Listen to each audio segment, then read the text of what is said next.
ये चैप्टर हम कर रहे हैं बैड एंड डाउटफुल डेट्स। कल हमने इसकी एक कॉम्प्रिहेंसिव रिवीजन की थी। बेसिकली एक छोटा सा ही चैप्टर है, इसमें एक ऐसे सिनेरियो को डिस्कस किया जाता है जो कि रिलेट करता है डेटर्स की रिकवरी से। डेटर्स को जब हम पैसे सेल्स करते हैं तो डेटर टू सेल्स हम अकाउंटिंग एंट्री रिकॉर्ड करते हैं। जब उसे पैसे मिल जाते हैं तो कैश टू डेटर्स कर देते हैं। ये तो है normal course of business. Debtor से कभी कभार पैसे हमें नहीं मिलते और वो हमारा फिर खर्चा हो जाता है, लॉस हो जाता है, एक्सपेंस हो जाता है। उस एक्सपेंस को रिकॉर्ड करने के लिए हम जो अकाउंटिंग एंट्री करते हैं वो करते हैं bad debt expense account debit, debtors account credit. हाँ, कभी अगर ये रिकवर हो जाएं तो हम इसको कैश अकाउंट डेबिट और bad debt recovered account credit के नाम से लिख लेते हैं। हमने फिर ये भी पढ़ा था कि ये भी हो सकता है कि हम क्रेडिट बैड डेट एक्सपेंस को ही कर दिया करें, लेकिन बेहतर ये है कि अलग अलग ही रखें।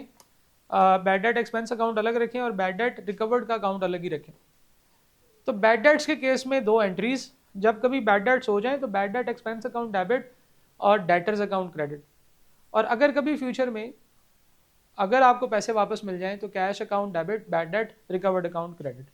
फिर हमने कहा था कि देयर इज ए सिनेरियो जहां पे हमें शक है कि एक बंदे से पैसे नहीं मिलेंगे, ठीक है, अभी उसके ऊपर वो डाउटफुल हैं हम कि वो हमें पैसे नहीं मिलेंगे। डाउटफुल के केस में उसको भी हम एक्सपेंस के तौर पे आज ही रिकॉर्ड कर लें तो ज़्यादा बेहतर है, क्योंकि प्रूडेंस कॉन्सेप्ट ये कहता है कि जो खर्चा आपको लग रहा है कि हो गया है या हो जाएगा उसको खर्चे के तौर पे रिकॉर्ड करें, वो आपका एक्सपेंस होना चाहिए। और ये जो एक्सपेंस है ये आपको प्रोविजन के केस में आप इसका अलाउंस क्रिएट करते हैं। दो वर्ड्स यूज होते हैं, प्रोविजन भी और अलाउंस भी।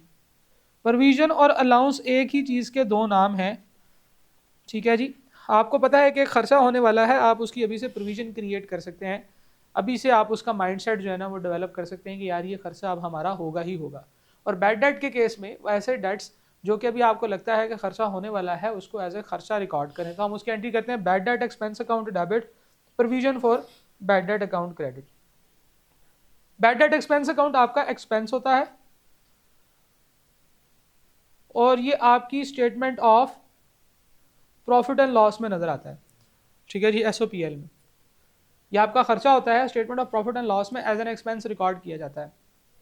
जो आपकी क्रेडिट साइड है, प्रोविजन फॉर बैड डेट, ये प्रोविजन जो है ये कॉन्ट्रा एसेट अकाउंट होता है। इसके लिए कॉन्ट्रा एसेट का वर्ड यूज किया जाता है।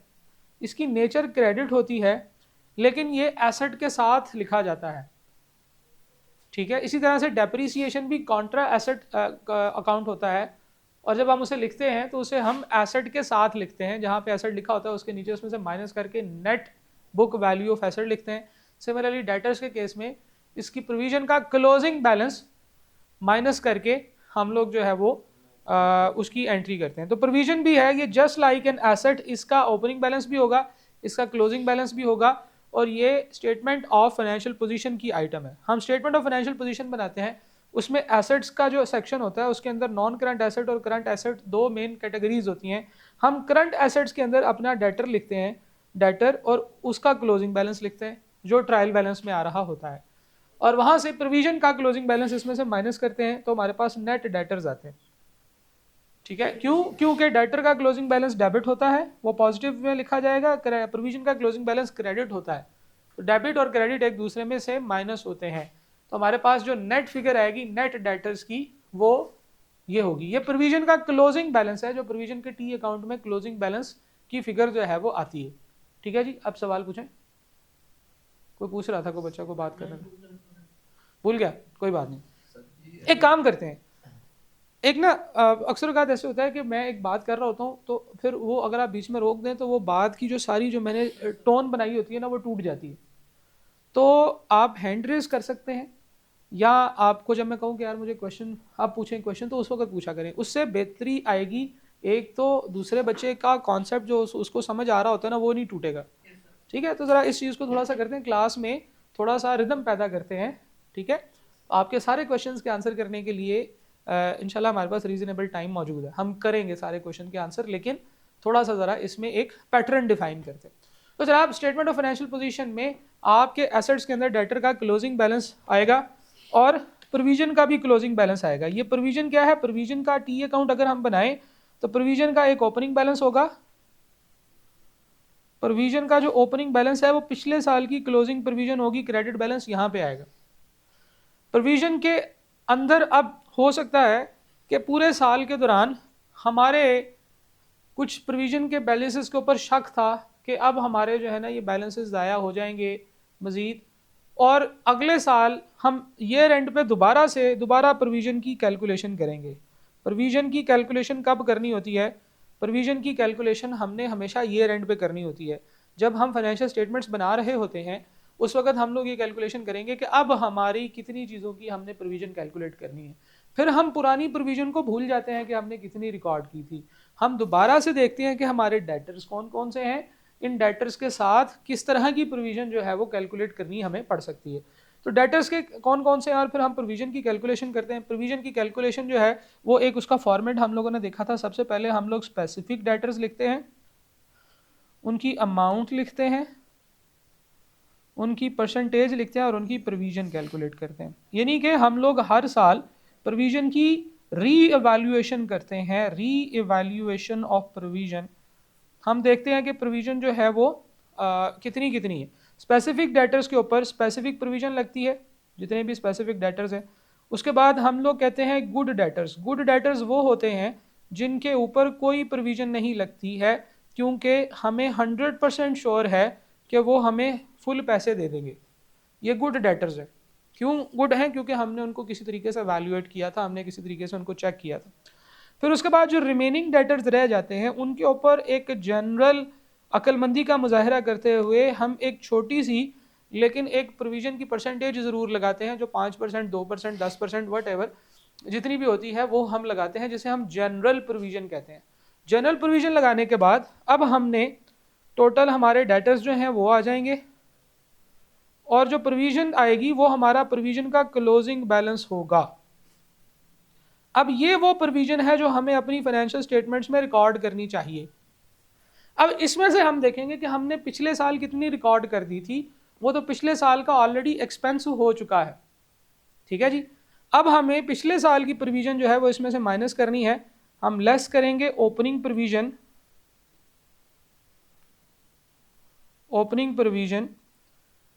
तो हमारे पास जो अमाउंट आएगी वो आएगी कि ये प्रोविजन जो है अब हमने मजीद कितनी रिकॉर्ड करनी है। अगर ये आंसर पॉजिटिव आए तो इसका मतलब ये है कि हमने मजीद प्रोविजन रिकॉर्ड करनी है। There is an increase in provision, और प्रोविजन इंक्रीज करने की एंट्री क्या होती है? Bad debt expense account debit और अलाउंस या प्रोविजन जो है provision for doubtful debt credit. जहाँ तक बात है अगर ये आंसर नेगेटिव आ जाए तो इसका मतलब ये है कि हमने पिछले साल ज़्यादा प्रोविजन रिकॉर्ड की थी, इस साल हमने कम प्रोविजन रिकॉर्ड करनी है। इस केस में इसको हम कहेंगे कि there is a decrease in provision, और प्रोविजन का जो डिक्रीज है उसकी अकाउंटिंग एंट्री कुछ इस तरीके से होगी, प्रोविजन अकाउंट डेबिट। इसको कम, ये डेबिट अमाउंट थी, कम करना था तो प्रोविजन अकाउंट को डेबिट और बैड डेट एक्सपेंस अकाउंट को हमने क्रेडिट कर दिया था या करना होगा। तो प्रोविजन अगर डिक्रीज हो जाए तो ऐसे में बैड डेट जो है वो क्रेडिट होते हैं, यानी कि एक्सपेंस क्रेडिट होता है। इसका मतलब है कि इनकम हमारी बढ़ती है। तो हम लोगों ने बेसिकली क्या किया था, पिछले साल ज़्यादा प्रोविजन रिकॉर्ड कर ली थी, ज़्यादा एक्सपेंस रिकॉर्ड कर लिया था। प्रोविजन से मुराद क्या होती है? जब आप प्रोविजन की एंट्री करते हैं तो बैड डेट एक्सपेंस अकाउंट को डेबिट करते हैं ना। तो प्रोविजन जो है वो आपने पिछले साल ज़्यादा रिकॉर्ड कर ली थी, इस साल आप वो कम करनी है, तो एक्सपेंस जो है वो कम करना है जो आपने रिकॉर्ड किया है। तो जनाब ये जो अकाउंटिंग एंट्री होगी provision for bad debt account credit, अगर इंक्रीज के केस में तो टी अकाउंट की अगर हम बात करें तो provision for bad debt account जो है वो बैड डेट के एक्सपेंस अकाउंट से डेबिट होगा। यहाँ पे अमाउंट आएगी और जमा होकर ये क्लोजिंग बन जाएगी। और अगले साल ये जो प्रोविजन का, इस साल प्रोविजन का जो क्लोजिंग बैलेंस है ये आपके ट्रायल बैलेंस में जाएगा, और ट्रायल बैलेंस से होता हुआ ये स्टेटमेंट ऑफ फाइनेंशियल पोजीशन में डेटर्स के अंदर से माइनस होकर नजर आ जाएगा।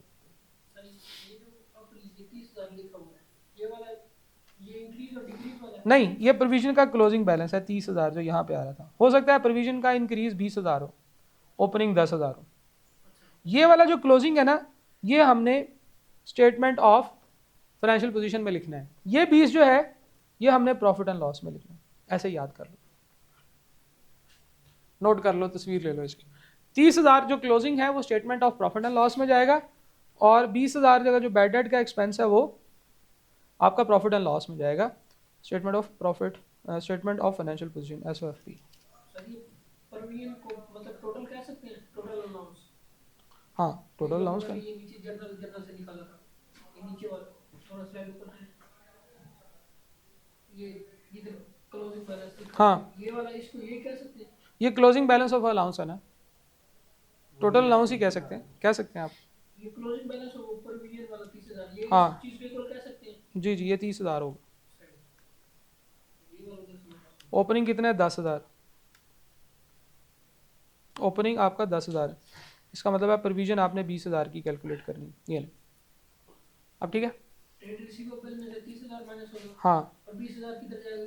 एक्सपेंस में, प्रॉफिट एंड लॉस, पीएनएल में जाएगा।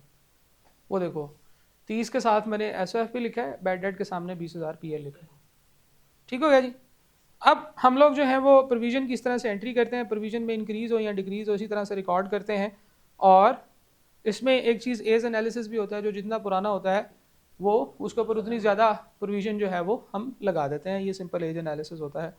हम लोगों ने इसकी कुछ प्रैक्टिस क्वेश्चंस करना शुरू किए थे, कुछ एमसीक्यूज़ वगैरह, और कुछ हमने कर लिए थे, कुछ हम मज़ीद करेंगे। तो आज का जो हमारा दिन है, इस वीक का बेसिकली ये लास्ट डे है, तो हम लोगों ने दोनों चैप्टर जो इस वीक में हमने किए हैं, डेप्रिसिएशन वाला भी और प्रोविजन वाला भी, इन दोनों चैप्टर के जो क्वेश्चंस हैं वो हम लोगों ने करने हैं।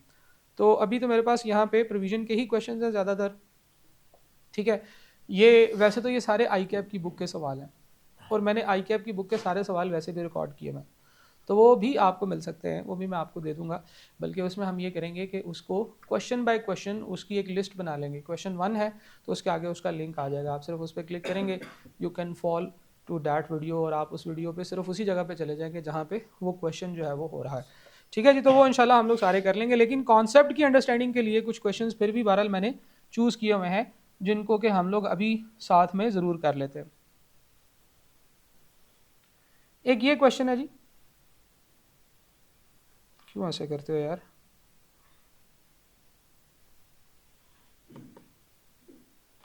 The opening balance on Jamal's enterprise receivable expense allowance.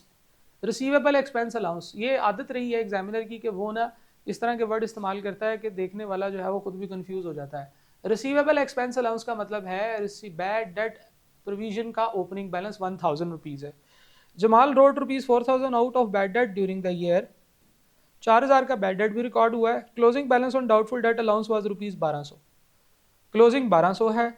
What is the total charge to the Jamal's statement of profit and loss in respect of receivable expense for the year. देखिए उसने कहा है कि इसका जो टी अकाउंट है, ओपनिंग इसका जो है वो 1,000 है, और क्लोजिंग जो है वो इसका 1,200 है, और वो पूछ रहा है कि इसमें से बैड डेट एक्सपेंस अकाउंट में कितना गया होगा। टी अकाउंट है, इसको टैली करना है। टी अकाउंट की डेबिट साइड पे 1,200 है और क्रेडिट साइड पे भी 1,200 है। ये 1,200 कब बनेगा? जब यहाँ पे 200 लिखा होगा। तो टी अकाउंट को टैली करना है, जब सारी इन्फॉर्मेशन मिल जाए बड़ी साइड को टोटल करें, और उसका जो शॉर्ट फॉर्म है वो दूसरी साइड पे आ जाएगी। किधर 4,000 लिखा हुआ है? वो क्या है? Jamal wrote off ₹4,000 of bad debt during the year. ये 4,000 बैड डेट है जो उसने रिकॉर्ड की। नहीं, ये प्रोविजन है, ये प्रोविजन का अकाउंट। देखो उसने एंट्री की है बैड डेट टू डेटर्स 4,000 की। बैड डेट राइट ऑफ करने की एंट्री होती है 4,000 बैड डेट टू डेटर्स। ये प्रोविजन का अकाउंट है। 4,000 की जो एंट्री है ना वो ये होगी। क्या इसमें कहीं पे प्रोविजन नजर आ रहा है? नहीं नजर आ रहा। ये बैड डेट की एंट्री है। यहां से हमने बैड डेट निकाला, बैड डेट को गया 4,000, और यहां से प्रोविजन के अकाउंट से हमने बैड डेट निकाला, तो ये हमारा निकला 200। तो बेसिकली ये बैड डेट की एंट्री है जो उसने की है 4,000 की, और जो प्रोविजन की एंट्री की है वो उसने एंट्री की है bad debt expense account debit, provision for bad debt account credit, 200। ये दो एंट्रीज है उसने जो की है। ये एंट्री उसने हमें सीधी सीधी बता दी थी कि Jamal wrote off 4000 of bad debt during the year, 4000 उसने बैड डेट के तौर पर रिकॉर्ड किया, वो हमने यहाँ पे 4000 bad debt to debtor entry कर ली। दो चीज़ें होती है ना, एक बैड डेट होता है, एक प्रोविजन होती है। पहली जो 4000 है, 4000 का उसका बैड डेट है, और प्रोविजन कितनी रिकॉर्ड की है वो उसने हमें फिगर नहीं बताई, उसने हमें प्रोविजन का ओपनिंग और क्लोजिंग बताया, वहां से हमने नेट फिगर निकाल ली 200 की। तो बैड डेट जो है उसके अकाउंट में दो चीज़ें जाएंगी। देखो हम दो एंट्रीज करते हैं ना, बैड डेट टू डेटर्स भी एंट्री करते हैं और प्रोविजन की एंट्री भी बैड डेट टू प्रोविजंस करते हैं। तो ये बैड डेट की एंट्री है और ये प्रोविजन की एंट्री है, प्रोविजन फॉर बैड डेट 200 का। इस केस में उसने कहा है कि प्रॉफिट एंड लॉस में क्या क्या जाएगा। देखो प्रॉफिट एंड लॉस के केस में ये बैड डेट की ये 4000 जाएंगे और ये 200 रुपये जाएंगे, टोटल 4200 जो है वो बैड डेट के अकाउंट में जाएगा। ठीक है, total charge to the Jamal's enterprise statement of profit and loss. तो प्रॉफिट एंड लॉस में बैड डेट जाता है, डेटर्स जो है वो डेटर में चले जाएंगे, प्रोविजन जो है वो प्रोविजन में चले जाएगी स्टेटमेंट ऑफ फाइनेंशियल पोजीशन में। पीएनएल में ये बैड डेट और ये प्रोविजन जाके ऐड हो गए हैं इस तरह है ना? ये दोनों बैड डेट जो मैंने येलो हाईलाइट किया है ना, ये प्रोविजन, ये पीएनएल, हाँ ये पीएनएल, ये 1200 ये 1200 ये बैलेंस शीट में जाएगा। लेकिन उसने बैलेंस शीट का पूछा नहीं था ना हमसे, नहीं वैसे पूछ रहा हूं। हाँ ये बैलेंस शीट में जाएगा, ट्रेड रिसीवेबल में से माइनस होगा, बिल्कुल ठीक। अगर हमारे पास ट्रेड रिसीवेबल हो 670, ट्रेड रिसीवेबल्स 670 हो, उसके बाद प्रोविजन फॉर डाउटफुल डेट जो है वो हमारे पास 6 है। ट्रेड रिसीवेबल 670 हैं, प्रोविजन जो है कितनी है, 6 रुपीज़, 6 है। अच्छा ये प्रोविजन कौन सी है, ओपनिंग है क्लोजिंग है? ये सरप्राइज बैलेंस में दी गई ओपनिंग है। ट्रायल बैलेंस में जो प्रोविजन दी गई होती है वो ओपनिंग होती है। और उसके बाद जो राइट ऑफ किया गया है वो 14 रुपए है। अच्छा ये राइट ऑफ के केस में मुझे बताएं, is it bad debt written off या to be written off? It is bad debt to be written है। Bad debt to be written off, bad debts to be written off, ये कितने हैं जी, 14 है। और बस तो पूछा क्या उसने, सर इसमें मेरा क्वेश्चन ये है कि इसमें जो है ये प्रॉफिट एंड लॉस में किस तरह ये जाएगा? और प्रॉफिट एंड लॉस में एक तो आपका बैड डेट प्रोविजन का ओपनिंग है, प्रोविजन का क्लोजिंग बताया हुआ है, प्रोविजन की परसेंटेज कैसे कैलकुलेट करनी है, या प्रोविजन कैसे कैलकुलेट करनी है, प्रोविजन का भी बताना चाहिए ना उसको। सर ये इंक्रीज हो रही है, provision for doubtful debt to be increased हाँ by 8 rupees. By 8 rupees. Provision पहले कितनी है, 6 रुपये की, जी अब वो इंक्रीज करेगी कितने से, 8 रुपए। 8 रुपये से, तो कितनी हो जाएगी, 6 रुपये वाली जो चीज़ है वो 8 रुपये इंक्रीज होगी तो कितनी हो जाएगी, 14 हो जाएगी। तो बिल्कुल अब ये ऐसा ही सवाल बन जाएगा जैसा ये है। ये देखो प्रोविजन ओपनिंग 6, क्लोजिंग 14, इंक्रीज हुआ 8 का, ये आपके एक्सपेंस में जाएगा। और bad debts to be written off, 14 रुपये के bad debts to be written off. Total आप जब इसकी बैड डेट की एंट्री करेंगे तो बैड डेट टू डेटर्स होगी, और इसकी एंट्री करेंगे तो बैड डेट टू प्रोविजन होगी। तो ये दोनों 14 और 8 22, 22 जो है ये हमारा charge to profit and loss है। प्रोविजन की क्लोजिंग में इसका मतलब है कि पिछले साल के भी डाउटफुल डेट्स होंगे और इस साल के भी। जितने इस वक्त हमारे पास रिसीवेबल में खड़े हुए हैं सारों को हम दोबारा इवेल्युएट करते हैं। ये सिर्फ अकेली जो एंट्री होती है ये इसी साल की होगी। ये इसी साल की होगी, ठीक है। बेसिकली ये हमें दिया होता है, ये हमने निकालना होता है। इन दोनों का जो नेट डिफरेंस है ना वो ये होता है जिसकी हम एंट्री पास करते हैं। एंट्री हमेशा उस अमाउंट की पास होगी जो बैड डेट को जाने होते हैं, क्लोजिंग की एंट्री पास नहीं करनी, ठीक है। क्लोजिंग की एंट्री रिकॉर्ड नहीं करनी, एंट्री उस अमाउंट की चार्ज होनी है जो कि ये 200 रुपये की एंट्री चार्ज होगी, ये क्लोजिंग तो हमारा ऑटोमेटिकली निकल आएगा, ठीक है। सही है, थोड़ा गौर करें इंशाल्लाह और भी ये क्लियर होगा। The turn over in an entity was ₹2 million. अच्छा टर्न ओवर क्या होता है, टर्न ओवर रेवेन्यू को कहते हैं, सेल्स को कहते हैं, ठीक है। टर्न ओवर है 2 मिलियन का and it's account receivable were 5% of turn over. Account receivables यानी कि इसके डेटर जो है वो टर्न ओवर का 5% है। 2 मिलियन का 5% कितना होता है, 2 मिलियन का 5% 20वां हिस्सा 1 लाख, ठीक है। तो आपके जो डेटर्स हैं उसके बारे में उसने बताया है कि आपके डेटर्स जो हैं वो हैं जी 100,000 के। कैसे पता चला, 2 मिलियन का 5% निकाला तो वो 1 लाख रुपए ही बनते हैं। 5% किसी भी चीज़ का निकालें तो वो 20वां हिस्सा होता है बेसिकली उसका, क्योंकि 10% 10वां हिस्सा होता है. The entity wishes to have an allowance for doubtful debt of 4% of receivable. वो कहते हैं कि हमारे जितने भी रिसीवेबल्स हैं यानी कि जितने भी डेटर्स हैं इनका 4% प्रोविजन कैलकुलेट होनी चाहिए. Which would make the allowance 1/3 higher than the current allowance. इस वक्त जो करंट अलाउंस है यानी कि करंट अलाउंस क्या होगा जो इस वक्त आपके ट्रायल में नज़र आ रहा है. ट्रायल में कौन सा अलाउंस नज़र आ रहा होगा? ओपनिंग. तो वो ये कहता है कि अगर हम इसके ऊपर 4% का रिसीवेबल का 4% रिसीवेबल का अलाउंस क्रिएट करें तो वो ओपनिंग से 1/3 हायर हो जाता है. ओपनिंग से 1/3 हायर हो जाता है. How will the profit for the period affect by the change in allowance. ठीक है, प्रॉफिट किस तरह से इंपैक्ट होता है? वही टी अकाउंट बनेगा, ओपनिंग और क्लोजिंग लिखे जाएंगे प्रोविजन के, और फिर हमें पता चलेगा कि इसमें इंक्रीज कितना आ रहा है. सही है. अच्छा, जिस तरह से हमने पहले सवाल किया बिल्कुल उसी तरीके से होगा. हम लोग प्रोविजन का टी अकाउंट बनाएंगे. ओपनिंग नहीं हमें पता प्रोविजन का कितना है, नहीं ना दिया हुआ, लेकिन क्लोजिंग हमें पता है. क्लोजिंग कितना बनाया है? उसने कहा है कि क्लोजिंग जो है वो इसका 4% होगा. 100,000 का 4% ऑफ रिसीवेबल की प्रोविजन निकालनी है ना. तो प्रोविजन जो है वो 100,000 का कितना बनेगा भाई? 4,000.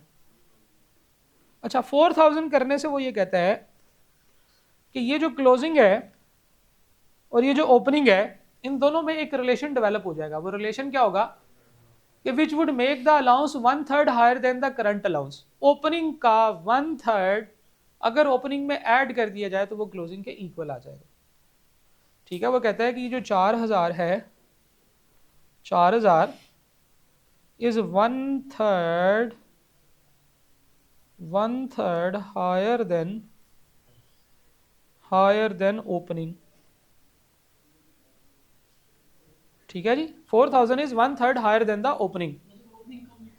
ओपनिंग कम है, 1/3 हायर, वो 4,000 जो है वो ज्यादा है.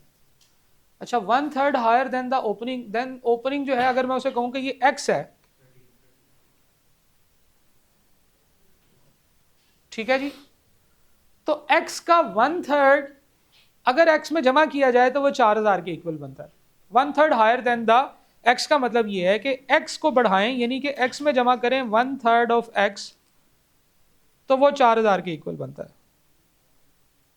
4,000 का 75% है. पता नहीं, ये सर 4,000 का 75% है. और नहीं है ये ऐसे. असल में उस तरह से ना सोचें जिस तरह से मैं सोचने का कह रहा हूं, उस तरह से सोचें.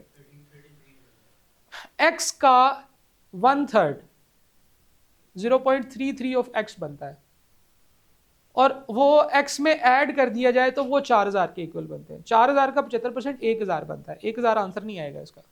4,000 का 75% 3,000 बनता है, 25% 1,000 बनता है, लेकिन वो इसका आंसर नहीं आएगा. देखो 4,000 में 4,000 is equal to x plus 1/3 of x. इसका मतलब ये है 1/3 को जब भी कभी आए तो हमने इसको 0.33 कर लेना है. तो 0.33x x में ऐड करें तो 4,000 है. तो 1.33x is equal to 4,000 and x is equal to what? 4,000 divided by 1.33. कितना आंसर आता है जी? 3,007. 4,000 डिवाइडेड बाय 1.33 कितना आता है जी? 3,007. x is equal to 3,007. 0.5 0.5 है तो बस इसको 3,007 ही लिख लेते हैं. पूरा 3,000 है. आपके पास पूरा 3,000 है? सारी इक्वेशन लिखी है. हाँ, वो पूरा एग्जैक्ट 3,000 ही आएगा. अच्छा, x जो है वो 3,000 है. ठीक है, x 3,000 है. 1.33 है ना असल में. 1.3333 बहुत सारे, 5 दफ़ा 3 लिख दो फिर ये 3,000 के आसपास आ जाएगा. तो x जो है वो 3,000 आ जाएगा. x कितना आ जाएगा? 3,000, वो के ओपनिंग के इक्वल है. ठीक है, ओपनिंग के इक्वल है. अब इन दोनों का डिफरेंस जो है वो प्रॉफिट एंड लॉस को चार्ज होना है. तो प्रॉफिट एंड लॉस को चार्ज हो रहा है बैड डेट टू डेटर्स 1,000. तो जो आप कह रहे थे वो भी ठीक था. 75% जो आप कह रहे थे, ओपनिंग इसका 75% है और जो बैड डेट में जो इंक्रीज है वो 25% का है उसके हिसाब से. अब देखो ये बैड डेट एक्सपेंस हुआ है ना, यस सर। ठीक है जी।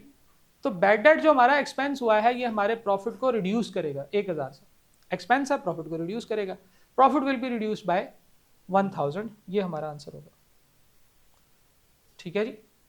हम लोगों ने इस लाइन से चलना है, 1/3 हायर देन द एक्स।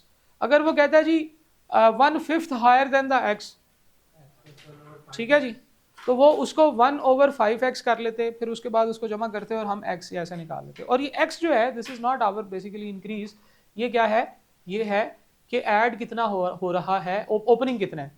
तो ओपनिंग हमारा x है और क्लोजिंग जो है वो हमारा 4000 है। तो इन दोनों के दरमियान का रिलेशनशिप मोर लाइक ये एक मैथ का सवाल था, लेकिन हमने इक्वेशन डेवलप की और इक्वेशन डेवलप करके उसको सॉल्व कर लिया, ठीक है जी। सही घुमाता है।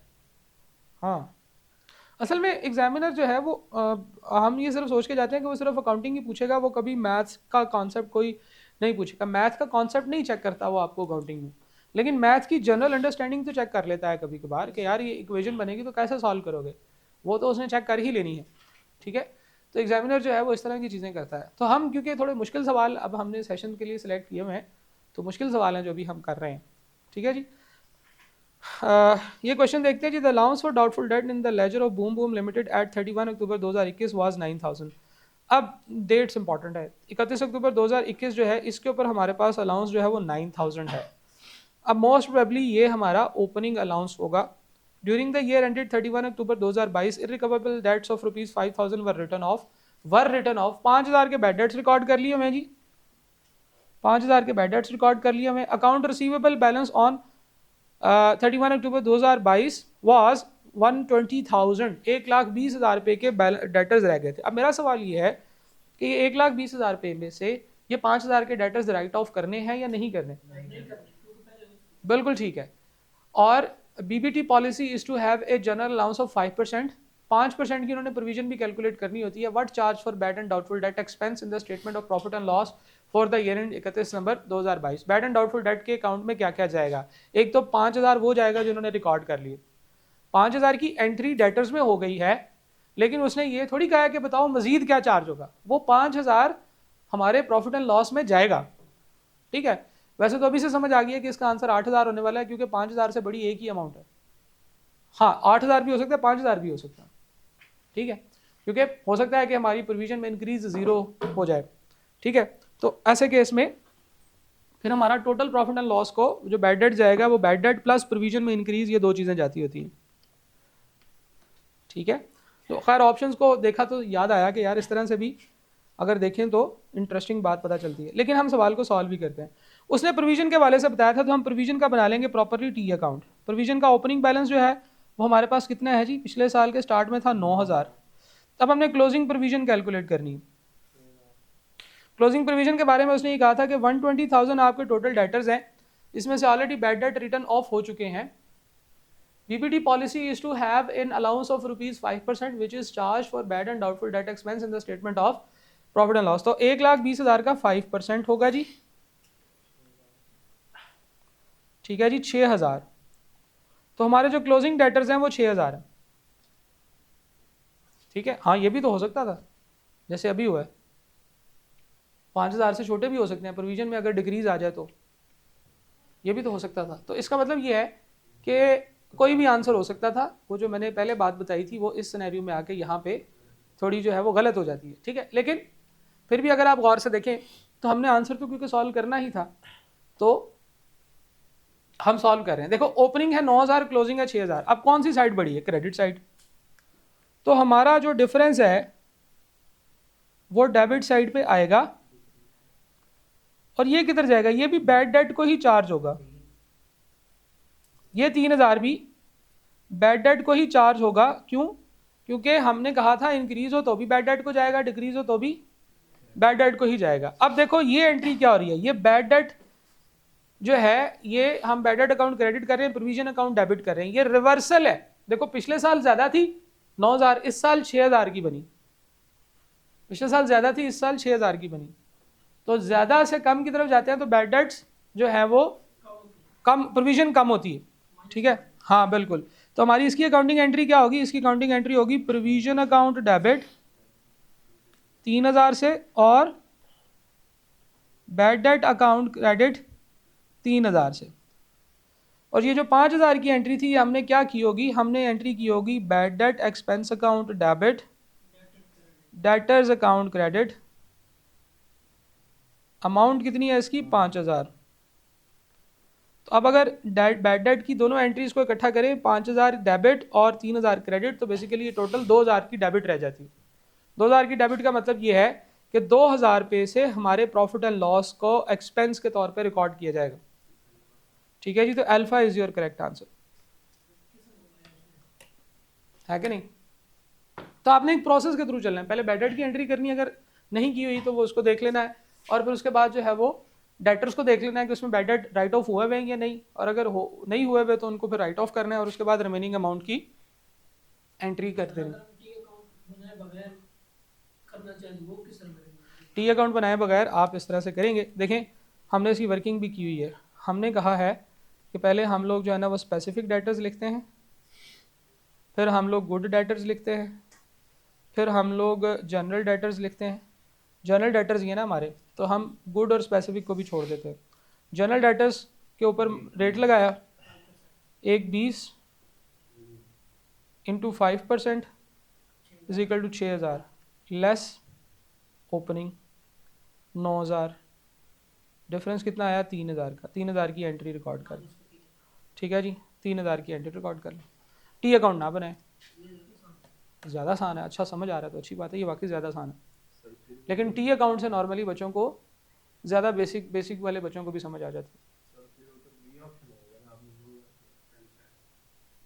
नहीं, 3,000 और 5,000 का बैड डेट भी तो है, इसमें ऐड भी करना है। ठीक है, इसमें ऐड करें, add bad debts, bad debts add करें 5,000 के, तो फिर आपका 2,000 जो है वो पॉजिटिव या आपका एक्सपेंस आएगा, charge to the financial statement.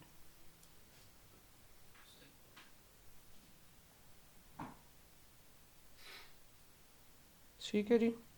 Sir अगर बैड डेट 1,000 होता तो फिर आपकी इनकम इंक्रीज हो जाती, फिर इनकम हो जानी थी, फिर 2,000 की इनकम हो जाती, फिर हमारा प्रॉफिट और बढ़ जाता। क्यों इनकम के तौर पे रिकॉर्ड करते वो, इसका ये मतलब है कि पिछले साल हम लोगों ने जितने एक्सपेंस सोचे थे, जितनी प्रोविजन रिकॉर्ड की थी, उतनी हुई ही नहीं। तो पिछले साल की जो इनकम है, अगर पिछले साल का जो एक्सपेंस है अगर वो नहीं हुआ तो वो इस साल की इनकम हो जाएगी। ठीक है ना, एक्सपेंस भी तो ओवरस्टेट नहीं ना कर रहे हैं।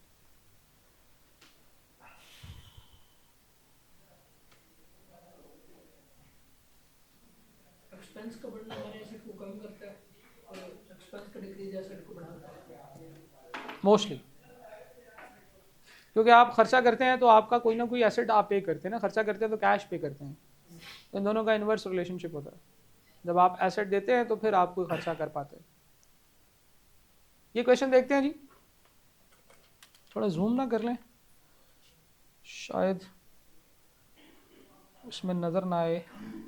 31 दिसंबर 2022 के ऊपर an entry is receivable total rupees 400,000। 31 दिसंबर 2022 के टोटल रिसीवेबल्स 4 लाख हैं। An announce for receivable for ₹50,000 has been brought forward from the year ended 31 December 2021। पिछले साल से जो अलाउंस आया है या जो प्रोविजन आई है उसका ओपनिंग बैलेंस 50,000 है। हमारा जो ओपनिंग बैलेंस है इस साल का वो 50,000 है, लेकिन जो क्लोजिंग हमारे डेटर्स हैं वो 4 लाख रुपए के, ये क्लोजिंग है। ठीक है, it was decided to write off debts totaling ₹38,000 and to adjust the allowance for receivable to 10% of the receivable. What charge for bad and doubtful debt should appear in the entity's statement of profit and loss for the year ended 31 दिसंबर 2022। 31 दिसंबर 2022, बिल्कुल same ही सवाल repeat हो रहे हैं, पता नहीं इतने सारे सवाल उन्होंने क्यों बना दिए। तो 31 दिसंबर 2022 ही हमारा ईयर एंड है और ये 4 लाख रुपए हमारे क्लोजिंग डेटर्स हैं।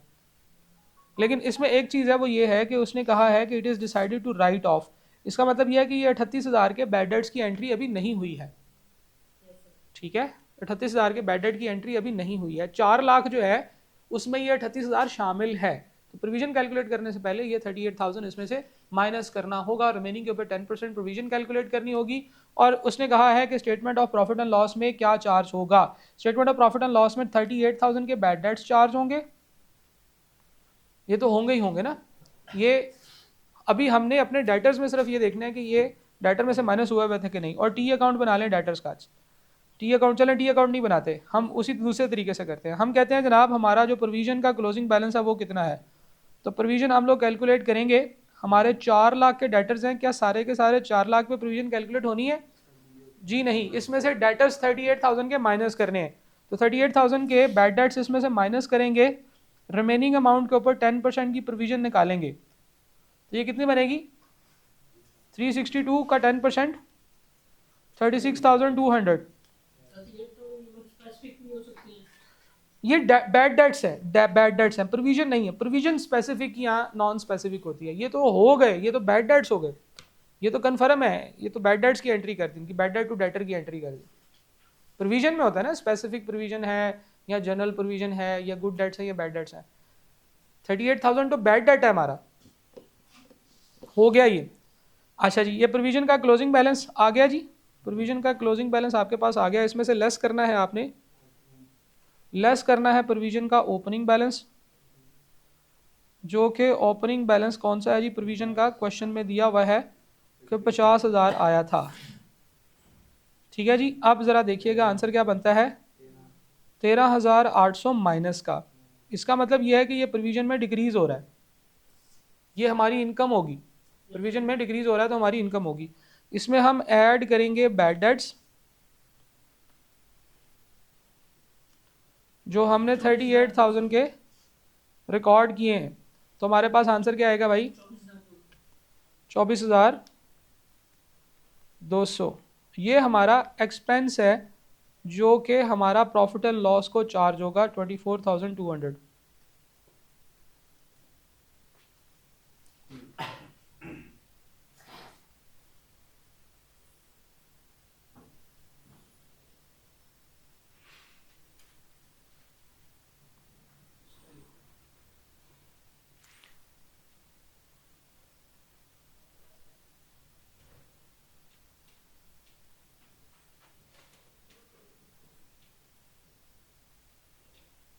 अगर इसका टी अकाउंट बनाते तो 38,000 को सर, इसका किधर बुक एडजस्ट में कर डेबिट वाली साइड पे आता है, तो 13,800। इसका बुक में आंसर 28,000 लिखा हुआ है, वो क्यों?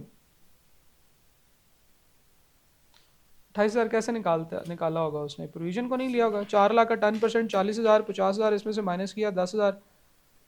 उसने ये अज्यूम किया है कि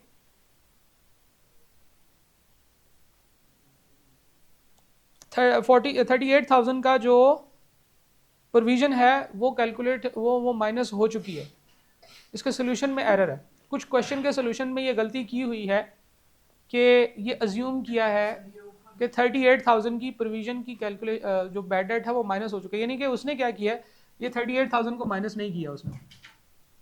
ठीक है, और ये सारी कैलकुलेशन करेंगे तो आंसर 20,000 ही आएगा, 28,000 ही आएगा। ठीक है, 38,000 को उसने माइनस नहीं किया हुआ, हालांकि उसने प्रॉपर लिखा हुआ है it was decided to write off total debts of ₹38,000 and adjust the allowance for receivables, यानी कि अभी ये काम करने वाला है, अभी ये किया नहीं है।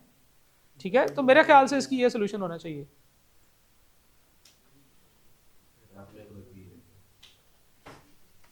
ठीक है, सर बैड डेट प्रोविजन में से माइनस होते हैं। बैड डेट्स प्रोविजन में से माइनस होते हैं। सर यहाँ पर लिखिए 4 लाख प्रोविजन तो उसमें से 38,000 के बैड डेट। 4 लाख की प्रोविजन नहीं थी, 4 लाख के डेटर्स थे। डेटर में से जो डेटर बैड डेट के तौर पे राइट ऑफ किया वो माइनस किया, रिमेनिंग डेटर्स निकाले। 4 लाख टोटल रिसीवेबल था। वो ये समझ रहा कि 4 लाख जो है वो प्रोविजन है। नहीं वो मैंने बता दिया। 36,200 है, उसके लिए लिखा। हाँ वो मैंने बता दिया उनको। ठीक है भाई, आपका क्वेश्चन भी हो गया।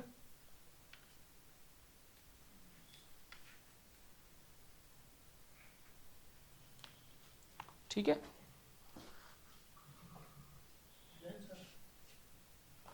अच्छा जी, ये क्वेश्चन मैं पढ़ता हूँ, अगर करने वाला होगा तो करेंगे, नहीं तो फिर मैं आपके ज़िम्मे डाल दूंगा। उसने कहा 30 सितंबर पे एंट्री का allowance for receivable is amounting to ₹38,000 which was 5% of the receivable at that date. At 30th September 2023 receivable total rupees this.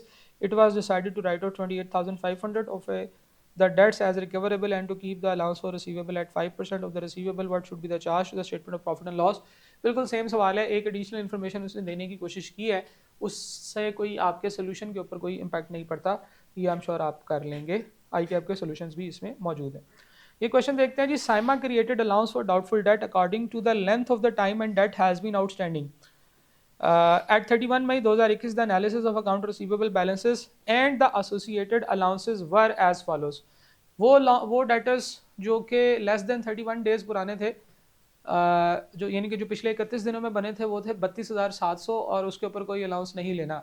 31 से 60 दिनों वाले हैं, टोटल उनकी अमाउंट है 16,900, उसके ऊपर 4% बैलेंस लेना है, 4% लेना है उसके ऊपर प्रोविजन। 60 साल से ज़्यादा पुराने हैं उसके ऊपर तो बहुत ही शक होना शुरू हो गया साइमा को, कि उसको लगता है कि पैसे अब मिलेंगे ही नहीं। 8,750 जो है वो 50% से इसके ऊपर 50% प्रोविजन लेगी it on if the balance at 1 June 2020। अब ये ओपनिंग प्रोविजन का बैलेंस बता रहा है। ओपनिंग प्रोविजन हमारी कितनी है 1 जून 2020 के ऊपर 5,600।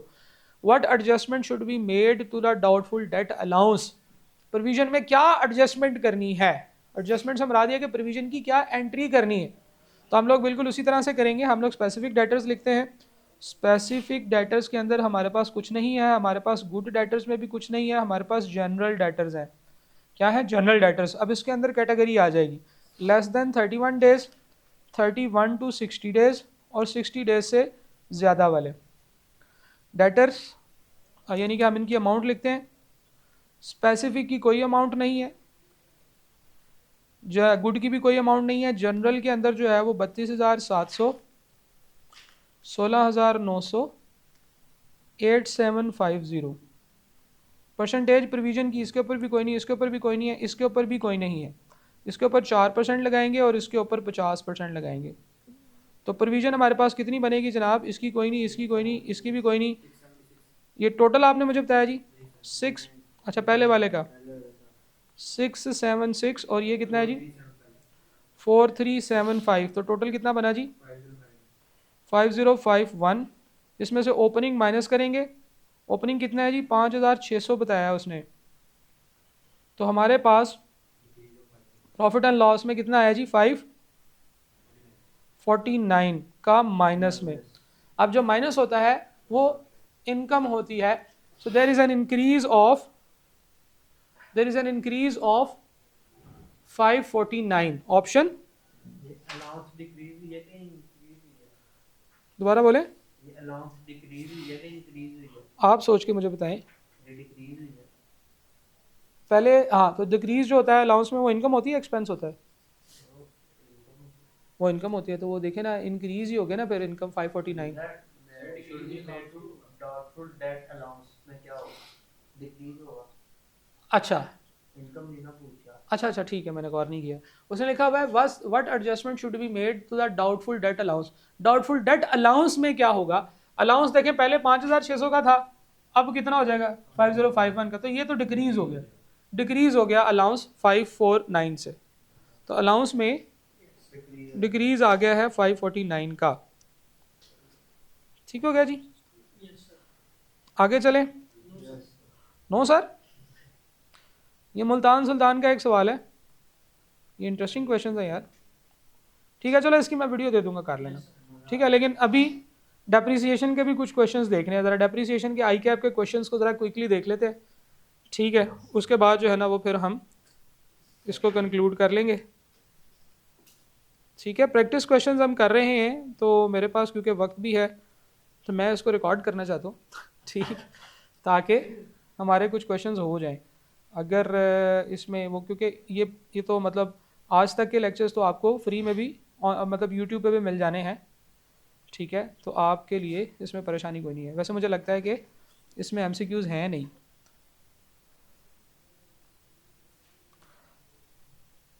इसमें सिर्फ ये प्रैक्टिस क्वेश्चंस ही हैं। क्वेश्चन वॉल्यूम 2 PDF ये रही हमारी।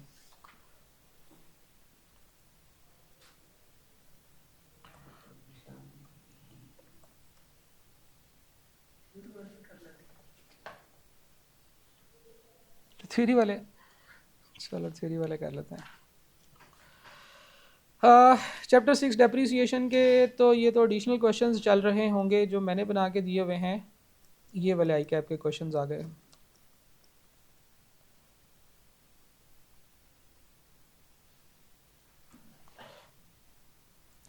ठीक है जी, थ्योरेटिकल क्वेश्चंस है। थ्योरेटिकल क्वेश्चंस में बेसिकली आप जब उसे पढ़ते हो फिर उसके बाद आप उसका सोल्यूशन सोचते हो, फिर जब आप आंसर उसका टैली करते हो तो अगर आपकी अंडरस्टैंडिंग ठीक हो तो आपको पता चल जाता है, और अगर आपकी अंडरस्टैंडिंग गलत हो तो then you can ask a question. तो थ्योरेटिकल क्वेश्चंस में इतनी प्रॉब्लम नहीं है, इसलिए हम लोग इनको ज़रा क्विकली चलते हैं और ऐसे क्वेश्चंस की तरफ चलते हैं जो थोड़े से आपको परेशान भी करते हैं।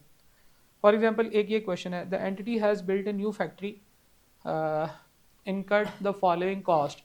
किसी फैक्ट्री को बनाने के लिए उसकी कॉस्ट में क्या क्या चीज़ें शामिल होंगी ये मैटर करती हैं। जब जिसको मैं टिक करता जाऊँ आपने ज़रा साथ साथ में जमा भी करते जाना है। एक फैक्ट्री की जो कॉस्ट है क्या उसमें लैंड की कॉस्ट शामिल होगी?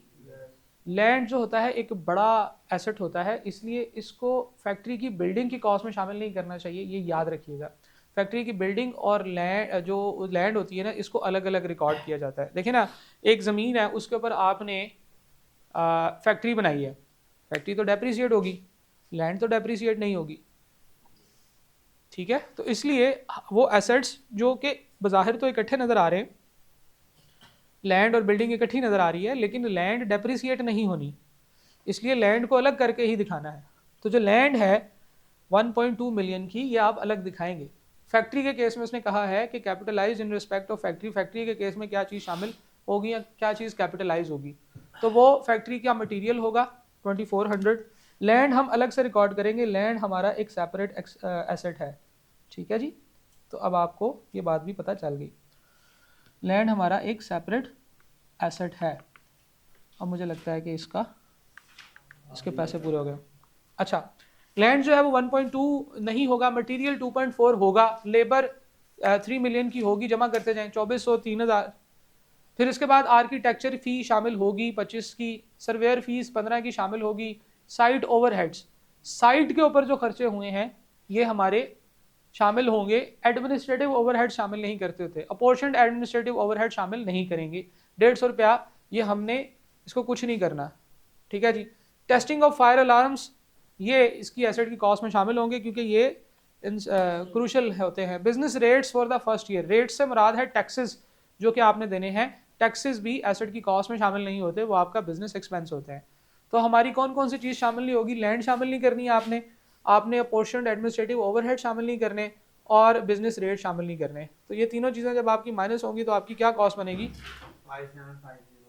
5750। वो तो इधर है ही नहीं। लैंड शामिल करके फैक्ट्री, ये गलत है ना, फिर लैंड शामिल नहीं करनी चाहिए। उसकी रीज़न हमने डिस्कस कर लिया। लैंड शामिल करेंगे तो ऑप्शन बी आ जाएगी, ठीक है, और बुक के अंदर ऑप्शन बी ही है इसका आंसर, ठीक है। बहरहाल फिर ये एसेट में, ये क्वेश्चन में गलती है बेटा, दिया हुआ है लैंड शामिल करके 695000 आ रहा, ठीक है। तो वो शामिल नहीं करनी, लैंड आपने अलग ही रखनी है। तो ये हमें एक और क्वेश्चन के अंदर गलती पता चल गई, ठीक है ना। तो वो उसने लैंड शामिल की है, वर्किंग दी होती है अक्सर क्वेश्चन के साथ, उसकी वर्किंग दी होती है। तो लैंड 1.2 मिलियन की शामिल की है, तभी यह है ना, नहीं ये नहीं ऐड करना, ये है ही गलत, ये कॉन्सेप्ट ही गलत है अभी, ठीक है। अभी जब आगे आप FAR में जाएंगे ना, तो उसमें जब आप डेप्रिसिएशन या प्रॉपर्टी प्लांट एंड इक्विपमेंट पढ़ेंगे, उसमें आपको ICAP की तरफ से ऐसे सवाल मिलेंगे जिसमें लैंड और बिल्डिंग इकट्ठी की होगी। तो फिर हम सबसे पहले उसको अलग अलग करते हैं, ठीक है जी। नहीं, नंबर क्यों कटेंगे? अगर देखो ना, अगर इस सवाल का आंसर कंप्यूटर में गलत लगा हुआ तो फिर तो आपके नंबर कटेंगे, इसका तो मैं तो कुछ नहीं कह सकता। लैंड शामिल करके आप करेंगे तो वो गलत होगा, हो सकता है किसी ने ठीक कर दिया हो ये क्वेश्चन।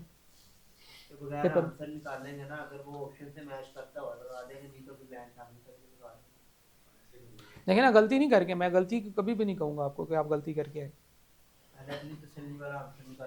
हाँ, ये गलत है। लैंड और फैक्ट्री की कॉस्ट को इकट्ठा नहीं करना चाहिए, कभी भी नहीं होता। इकट्ठा हो तो उसको अलग अलग करना पड़ता है। और इसका एक आके अपने पेपर में भी सवाल एक दफ़ा पूछा हुआ है इसका, जो कि आपको नहीं पता, लेकिन मैं क्योंकि बच्चों को पढ़ाता हूँ तो इसलिए मुझे पता है। तो वो गलत है, वो उसको लैंड को और बिल्डिंग को इकट्ठा नहीं करना चाहिए। किसी भी फैक्ट्री बिल्डिंग होती है, फैक्ट्री की लैंड उसकी बिल्डिंग में शामिल नहीं करेंगे, उसको डेप्रिसिएट कैसे करेंगे? फिर सवाल तो ये, बिजनेस टैक्सेस आपका बिजनेस का एक्सपेंस होते हैं, वो एसेट की कॉस्ट में शामिल नहीं होते, ठीक है जी।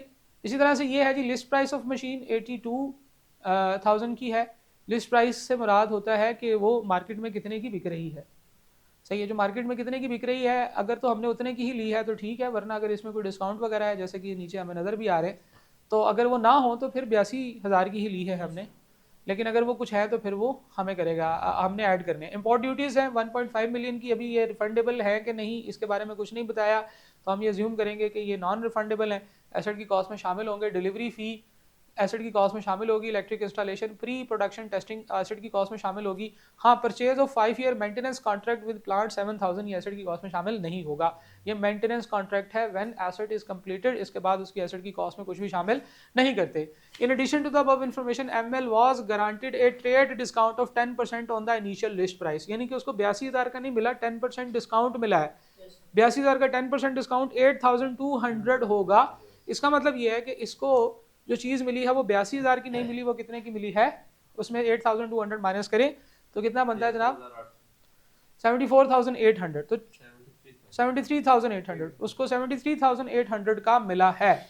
तो लिस्ट प्राइस ऑफ मशीन 82,000 नहीं लिखनी बल्कि 73,800 लिखनी है। इसके बाद है जी, and the settlement discount of 5% on the remaining amount if payment for the machine was received within 1 month of the purchase. ML expects and paid for plant on 25 March 2018। अच्छा जी, अब ये डिस्काउंट का concept है जिसको हम early settlement discount या cash discounts कहते हैं, ठीक है जी। कैश डिस्काउंट्स आपको जब मिला है 5% का, बेसिकली ये आपको मिला है एसेट की परचेज के ऊपर, तो ये आपको मजीद 5% का डिस्काउंट मिलेगा, अर्ली सेटलमेंट डिस्काउंट। अगर आप 1 महीने के अंदर अंदर करते हैं, परचेज कब किया जी 1 मार्च को, पेमेंट कब कर रहे हैं 25 मार्च को, इट मीन्स कि आपको ये 5% का डिस्काउंट भी मिल जाएगा। तो ये 5% का डिस्काउंट भी आपने एसेट की कॉस्ट में से माइनस करना है, ठीक है, ये आपने एसेट की कॉस्ट में से माइनस करना है, सही हो गया जी। On what amount the plant should be initially measured on acquisition, तो क्या बना जी, क्या आंसर बना, वैसे सी आ रहा था, उसको 5% माइनस करने का बताया। अच्छा 5% माइनस करने के बाद क्या आया जी, उसके बाद आया 87162.5। 87162.5, ठीक है। 88। सर इसकी एंट्री क्या होगी, ये कैश डिस्काउंट की? कैश डिस्काउंट की एंट्री क्या होगी, देखें कैश डिस्काउंट की एंट्री जो आपको मिल रहा है कैश डिस्काउंट, ये आपको किस वजह से मिल रहा है, ये इनकम है, ठीक है जी, ये इनकम है, तो इनकम के तौर पे रिकॉर्ड होगी ये हमारी अर्ली सेटलमेंट कैश सेटलमेंट की इनकम है, ये आपने इनकम के तौर पे रिकॉर्ड करनी है, एसेट की कॉस्ट में से माइनस नहीं करनी। 7,000 नहीं ऐड होना, डेबिट हमारा क्रेडिट होंगे, नहीं डेबिट हमारा, देखो मैं आपको बताऊँ कितनी अमाउंट बनती है जी इसकी 5%, 82,000 का 5% कितना बनता है, 82,000 का 5% लिया, 74,800 का 5% लेना, अब 73,800 का 5%,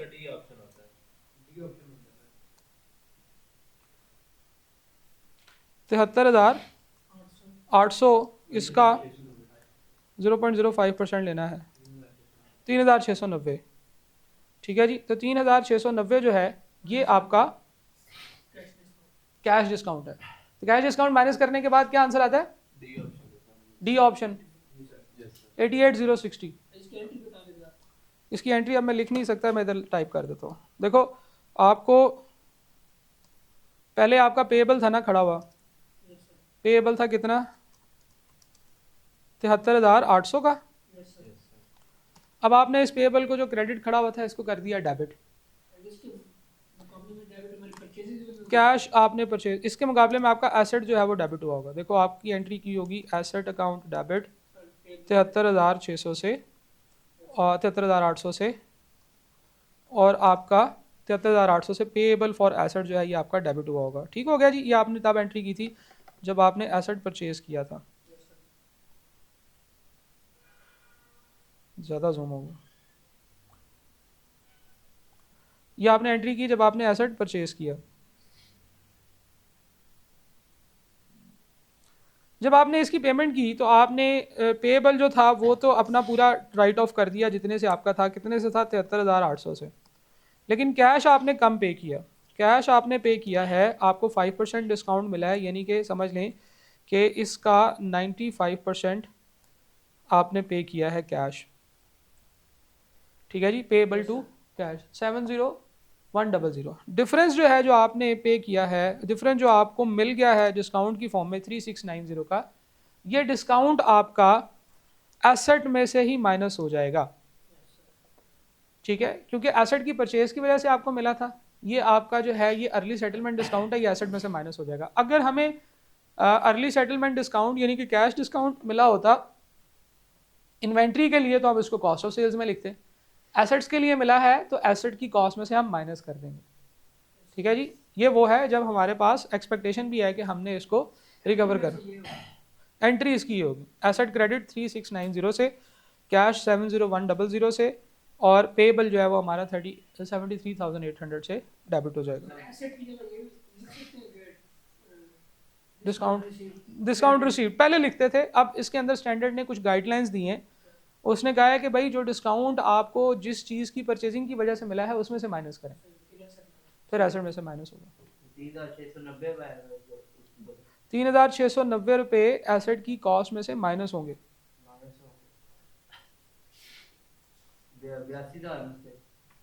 82,000 में से दो चीज़ें माइनस होंगी, एक इसका 10% और एक उसके बाद 3,690 भी। 10% इसका ट्रेड डिस्काउंट है और 5% उसका अर्ली सेटलमेंट डिस्काउंट है। हाँ, 82,000 में से 8200 भी माइनस होगा, 3690 भी, ठीक है जी। तो एसेट हमारा जिस अमाउंट पे आ जाएगा वो अमाउंट प्लस 1500 प्लस 2050 प्लस 9500 और प्लस 4900। प्री ऑर्डर टेस्टिंग भी, प्री प्रोडक्शन टेस्टिंग भी एसेट की कॉस्ट का पार्ट बनती है। ये सारी चीज़ें इकट्ठी करें, ऑप्शन डी 88060, ठीक है जी, ऑप्शन डी। चलें जी, सारे बच्चे बैग बंद करना शुरू हो गए। मेरा ख्याल है कि आप जो है ना बस कर देते हैं इससे पहले कि सारे बच्चे जो है ना वो कल ना आए, ठीक है। तब आपके पास अब 2 छुट्टियां हैं, फ्राइडे सैटरडे और संडे की। ये दोनों चैप्टर्स के आपने ICAP के प्रैक्टिस क्वेश्चंस कम से कम आपने कंप्लीट कर लेने हैं, ताकि आपका जो भी जो इसमें है वो प्रॉब्लम्स जो है उनको वो रिजॉल्व हो जाए, ठीक है जी।